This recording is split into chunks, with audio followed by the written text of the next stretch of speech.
You're listening to the Travis Makes Money podcast presented by GoHighLevel.com. For a free 30-day trial of the best all-in-one digital marketing software tool on the planet, just go to GoHighLevel.com/Travis. What's going on, money makers? Welcome back to the Travis Makes Money podcast, where it's our mission to help you make more money. If you're new to the show, we release brand new conversations just like this one with unconventional money makers every single day of the week. So if you haven't yet, please be sure to go to your podcast app of choice. Hit that subscribe button, that follow button right now, so you never miss an opportunity to learn how to make some more cash. And while you're there, if you want to leave us a quick rating review, we will be eternally grateful because it does actually help out the show tremendously. Today on the show, we're going to be talking about serial entrepreneurship as well as some other potential ideas for starting a side hustle or making some money with my new friend, Musa Norman, the host of the Musa Norman Show, where he talks to people about some of the same things that we talk about on this podcast. How to get into your first business, how to start a side hustle. He himself is a serial entrepreneur, a multitude of businesses where he invests his time, energy, and money into. He's all the way from St. Croix in the Caribbean, based out of Virginia Beach now. And then he also served 8 years in the U.S. Navy, where he was able to hone and sharpen his entrepreneurial skills and communication ability, things like that at a young age. So, Marcus, what's up, dude? Welcome to the show. Thank you for having me. Thank you for having me on your great podcast show. I'm happy to be here. Yeah, dude, of course. Thanks for being willing to join me. Let's go way back in time here, bro. Tell me how you made your first dollar ever, and then tell me how you made your most recent dollar. Great question. How I made my first dollar ever was I grew up with my dad at first until he got married to his beautiful wife now of 20 plus years. But I grew up with my dad most of the time. And one of the things that inspired me or motivated me to make my first dollar was my dad always told me no, right? Things I always wanted, right? I would go to school and see other kids with the new Air Force Ones, with the new kicks, the new threads, the new jewelry, the latest hairstyle. And I would want those things. Naturally, as a child, you would see those things, this kid had a dog, I wanted a dog. So all these things happen. And time again, my father just kept telling me, no, you can't have it. We don't have enough money. So at the age of 10, I started working. And my very first job, I'll never forget, I was a bagger at a grocery store. At age 10. At age 10, I was a well-built young man. So even though I was 10 years old, I didn't look 10 Yeah, years you old. looked 14, 15. Yeah. Yeah, so the company, the Kmart didn't have a problem in hiring me because I looked older than my age, and because I wasn't an employee, wasn't violating any child labor laws. As a bagger, you come in, work when you want to work, however long you want to work, Interesting. and you leave when you want to work. So you set your own hours, kind of that 1099 without the 1099, Okay. realizing I was a 1099. So you got a little glimpse of making some money and managing your own schedule at that age. Absolutely.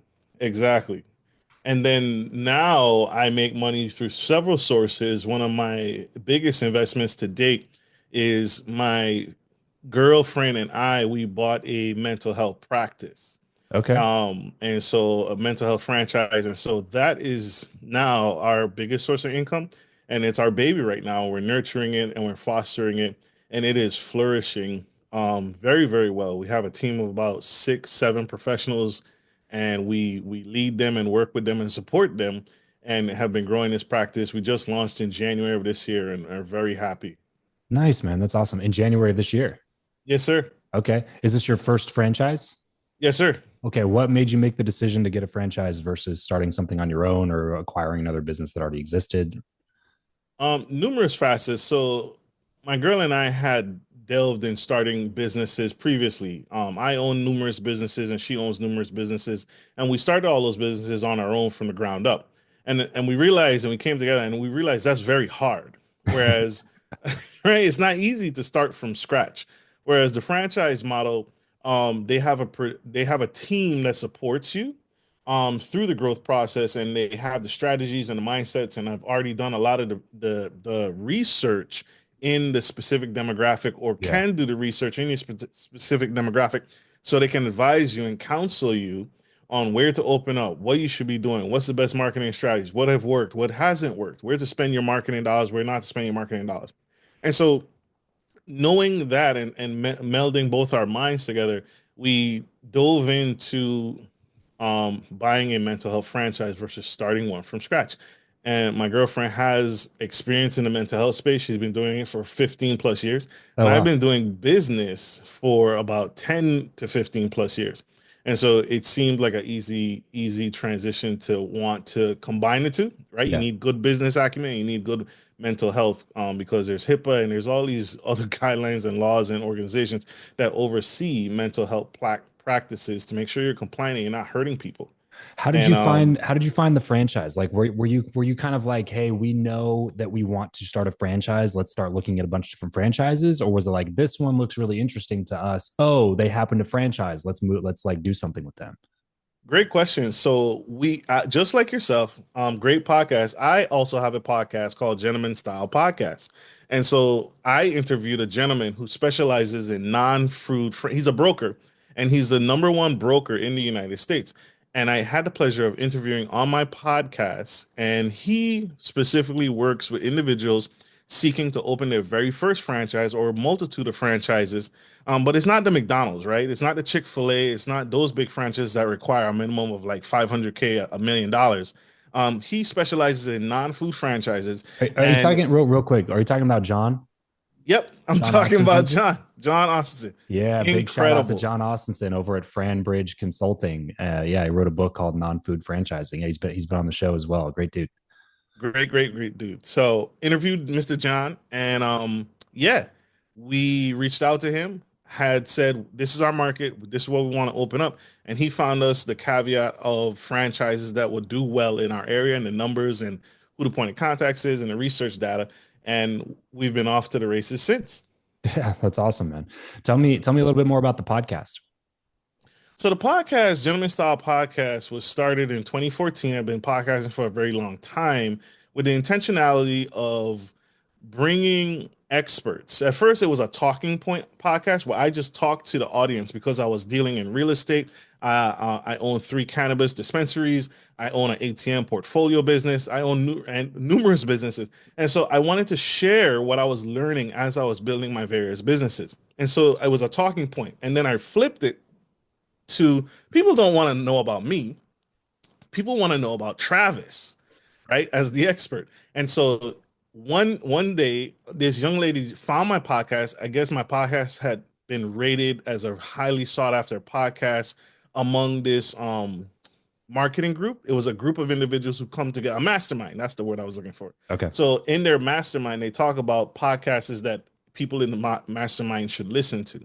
And my podcast was listed in their mastermind group. So she sought me out to be a guest, and I interviewed her. It went really well. It was really fun. And that's when I now practice the model of finding guests to interview on my show today. But we talk about finance, money, all the things that we are not doing well in: sex, relationship, marriage, divorce. Hmm. And I find the unique experts that talk about the things that we don't even know about. So I've interviewed experts on how to start an ATM business. I've interviewed investors, experts who own companies on how to invest in precious metals, but not just precious metals, strategic metals. So not metal, gold, copper, platinum, but the metal that's in your cell phone, the microchip, right? That's a metal, but that's a strategic metal that's not in demand next week, and that's in demand today. And he's earning investors 10%, 20% returns on these strategic metals that his company helps you diversify your income in. So those are the unique niches that we need, you and I need to do well. And so that's what my podcast does. And that's what we talk about. We find those unique topics to talk about on the show. Yeah. What benefits has the obviously? I mean, you've been doing this since 2014. It's a crazy amount of time, over 10 years now. What's kept you doing the podcast this whole time? What are the benefits that you get from having the show? The benefits, it's the free stuff, right? It's the free. Benefits to podcasting is I'm actually helping people, and I'm providing information that I commonly get.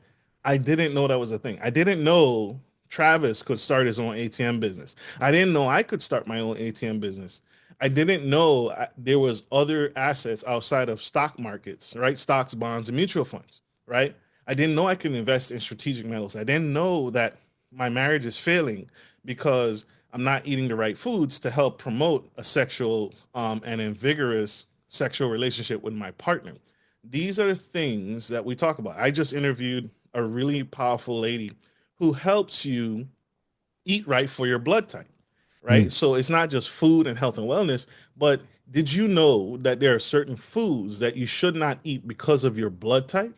That's mm, unique and that's different and that's outside of the norm, right? Everybody talks health and wellness, but that's the benefit to you and I. And those are the things you and I need. I don't need another life coach. I don't need another mentor coach or business coach. That's played out. I specifically do not interview business coaches and life coaches on my show because there's a dozen of you yeah. and Yeah. I Yeah. don't need that. And they Most all people have an don't need Amazon bestseller and a TEDx talk. it. Yeah. Every single one of them. Right? And so that's the heart and the core of the show. Yeah, that's awesome, dude. I obviously there's a lot of crossover here. My wife and I actually just opened a franchise about 6 months ago. It happens to be a food franchise, but it was because we had invested in the company like 5 years ago, and then my wife wanted to do her own thing, and so we were kind of looking for some different things. And we're like, well, why wouldn't we just do the one that we've already supported, where we have a good relationship with the founder and the whole team and stuff? And so we actually opened that up about 6 months ago, and I've been doing the podcast for a long time. And then we talk a little bit about money on this show. We talk society culture on my other show. I'm curious where your head is right now for the people listening and how they can make more money. Obviously, this is like a strange economic time. I wouldn't necessarily call it like a downturn quite yet. There's still some things to see about what's going to happen in the coming months, but at least economic uncertainty, I would say for sure.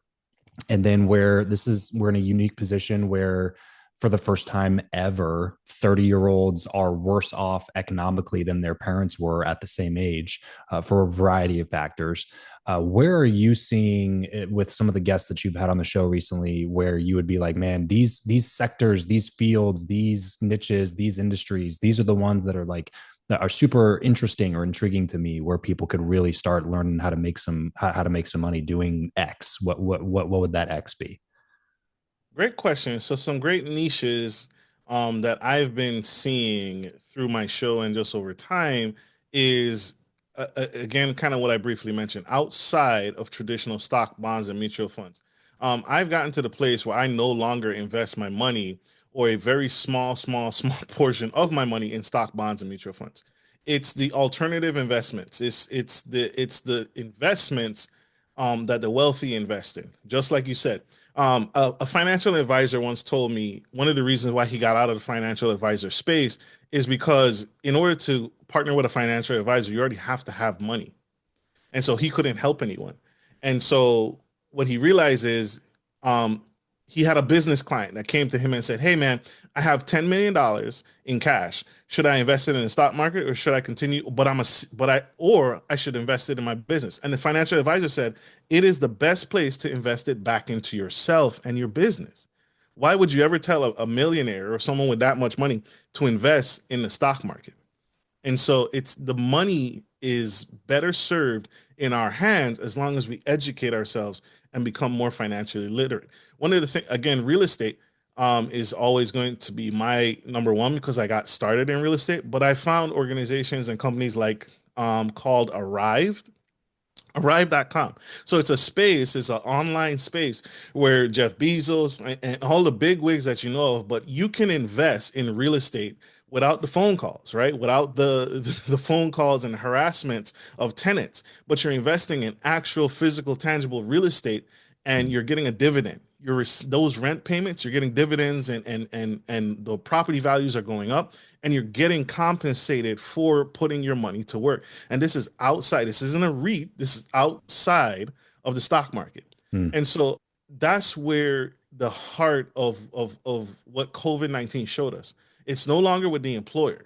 We have to diversify. We have to find alternative means to place our money. And I tell people now that most people that talk to me, I said, stop putting money into your 401k and decline when you sign up on that job and you go to that employer, decline the 401k withdrawal because your money is better served in your hands once you educate yourself and you'll Yeah, I was going to find say that that's a big caveat. You it's have to best educate served. yourself. Yeah, you can't.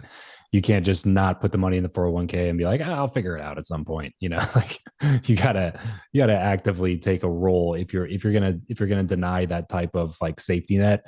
Then fine. Just also you better be educating yourself on some of these alternative investment vehicles, or you better have a business that's already producing a little bit of cash flow on the side so that you can take that money and invest it back into the business or something like that. Like you should have some sort of intentionality behind it. Absolutely. Yeah. Absolutely. Do not let that money sit there in a savings account, in a money market account. You're losing money. You're losing to inflation. So Yeah, have a sure. plan, educate yourself, join into great shows like Mr. Travis, and tune in to what he's talking about. You have to do something with that money so you can outpace inflation and win.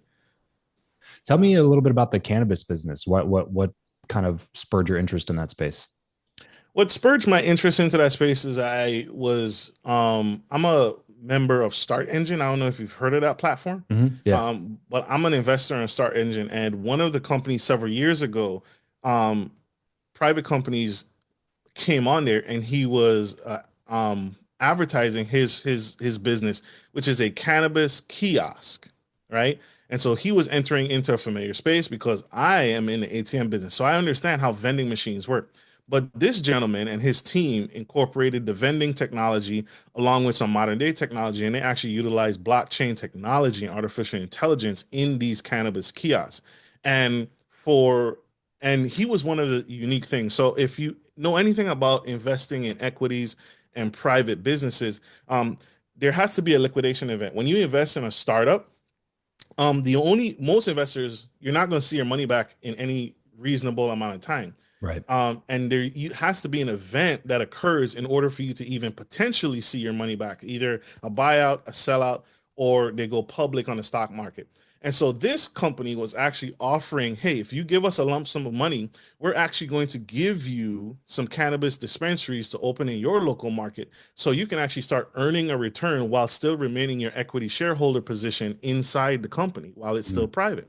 And so that was unique to me. And so I observed the company for some time until they actually found their first location. They had launched their first location, and then they signed a major contract with one of the biggest um, shopping mall real estate investment trust there is in America. And so when I saw those three key things, I invested the large sum and I got a cannabis dispensary location. And it's helping people. At the end of the day, I invest in businesses. Number one, I have to understand how the company makes money. If I don't understand, I don't invest. Secondly, if you help enough people, people will pay you for it. And cannabis has been around. It's no longer a trend. Cannabis has been around long enough for us to realize that this is here to stay and people need this. People are living in pain. People are not are on the health and wellness track. And so it aligned with everything who I am and who I am and how I live and how I want people to be. So that's why I invested in cannabis space. And it's I now own three locations. Okay, so these are like actual vending machines. Are they're placed in malls or play like where exactly do you place these things? How does Correct. the So zoning work on that? absolutely. So mine are placed in shopping malls, but you can place them virtually anywhere, right? You can place them at Interesting. an airport, right? If you get the contracts and the relationships, you can place them in a business. But the biggest sell is you want to place them where there's a lot of foot traffic. And so for me, my niche around here in Virginia, there's a lot of shopping malls. And again, with that contract with the shopping mall, it was easy because they already understood the business. They weren't scared of it, and it's a cash only dispensary, so there's no issues with minors getting Mm. cannabis dispensed to them. And again, it has incorporated blockchain technology and artificial intelligence. The CEO of the company I invested with, this gentleman has a master's degree in cybersecurity and engineering, and so that aligns. That makes sense that he understands cybersecurity and he understands engineering. He's a mechanic and engineering, electrical engineer. And so that aligned with what he was doing. Yeah, yeah. So now what would you describe yourself full time? Like if you were like, hey, I spend, you know, the majority of my waking hours working on this thing, what would that thing be? Is that the new mental health practice? It would be the mental health practice. Okay. Yes, sir. Okay. It would be that. That's where I spend most of my time. And there's a lot of systems, there's a lot of software incorporated until we get the revenue streams up to hire staff and leaders and other leaders under us. Yeah. But that comes in time, and it's a space that is growing and it's needed. The mental health space is needed. Yeah. Um, What type of what's the name of the business? Lifeologie Counseling Hampton Roads. The- Lifeologie Counseling. And then is this how big is the franchise? Is this all over the country? Is this a North American thing? so that's the unique thing. So it's a new franchise. So it Okay. only has 19 franchise holders. Okay. So I know what Mr. John talks about is you want to invest in a franchise that's over 100 because you know they've been in the market for some time. We took a chance with this new franchise because we understood how they work, and they were still new, but they had the bones that we needed to that we felt confident to open and sign with them. And so a little pushback against the grain as far as what Mr. John teaches, but still we're still growing, and still I think the smartest decision we've made yet. Hmm. And again, it's a growth market. It's a And, market where the demand is definitely there. and so provide counseling services. Like, do you have to have, like, are you employing therapists? Like, what exactly is the product that you sell at the store? Absolutely. So we provide mental health services, mental health counseling services. So it can range from 30 minutes to 60 minutes to 53 minutes. And our therapists that we hire work and support you and our clients and support people in Hampton Roads looking for therapy. We just expanded and hired our first psych nurse practitioner. And so we now are going to be delving into the space. We're one of the first franchises to actually do this, but now we're going to be delving into the space of prescription management, because when it comes to the mind, people sometimes, even with talk therapy, um, there needs to, some people need the medication to assist them, and there's such a high demand. We've gotten constant requests for it that now we're delving in and saying we need to hire a psychiatrist. And so now we've just hired our first psych nurse practitioner, and again, we're the first in the company to do it. Oh, And so okay. this is Got it. this is new. Yeah, yeah. Well, that's kind of there's pros and cons for every opportunity, you know what I mean? And so when you're getting into a franchise that's less than 100 locations, like, sure, it's not as proven, but that also means that there's a lot more room for growth. There's a lot more room for opportunity. There's a lot more room for innovation. They're probably more curious to hear what your findings are. They're probably less strict on what your practices are. They can probably be more of a growth partner in that regard because they're looking for what's working and how they can expand their franchisee base. So there's pros and cons to every single thing. So it's cool that you guys have made the decision based on this is what we want to do, not Absolutely. necessarily just because, oh, there's an opportunity here. It's like, if you're not doing something that doesn't that means at least a little bit to you, it's just going to be easy to give up on it. It's easy to throw in the towel at the first sign of an obstacle. But if you're working on something that you actually believe in, that you have some experience in, that you think is helpful, then theoretically doesn't really matter that there's only 19 franchise locations. Exactly. So true. Absolute facts. Hashtag facts. Man, Yeah. I give you another mic to drop, man. That was good. Yeah, ultimately, dude, ultimately it's just a matter of sinking your teeth into something that you're passionate about. And for anybody out there that's looking into getting into a franchise, like, there are plenty of reasons to have a franchise. But at the end of the day, just know you're starting a business, and that business will be successful based on how much work you decide to put into that business. And the franchise itself, is the franchisor is not there to save you, they're there to support you. So don't don't like, I just want to give people, like, the right expectations of, like, don't ever expect that somebody else is going to come save you, even if you're getting into a business model that has a little bit more support or a little bit more certainty. At the end of the day, it's still going to rise and fall based on your ability to make it rise or fall. So sink your teeth into something that you genuinely care about, and be in it for the long haul. And at the end of the day, you can only make those decisions based on what you like, to the degree that you are clear about what you want. So get clear about what you want. Go find something that fits that mold, and then take the chance. Take the risk. Like Marcus has been saying, he's been exposed to so many different paths from his podcast. But what's cool about that is that he's also taken those paths, like into the cannabis space, into the ATM space, into mental health space. So, nothing's going to happen if you don't actually go do something to make it happen. So well done on that, Marcus. Thanks for being on the show. Where can people go find you and get some more information from you? Absolutely. You can search me on all platforms by my name, Marcus Norman, or the podcast, Gentlemen, www.gentlemanstylepodcast.com. Gentlemanstylepodcast.com. Go check out some more from Marcus over there. Listen to some of the stuff that he's putting out. Marcus, thanks for doing this, bro. I appreciate you. Everybody else listening, tuning in. Remember, money only solves your money problems, but it's a little bit easier to solve the rest of your problems if you got some money in the bank. So let's solve that problem first here on the Travis Makes Money podcast. Catch you guys next time. Peace out.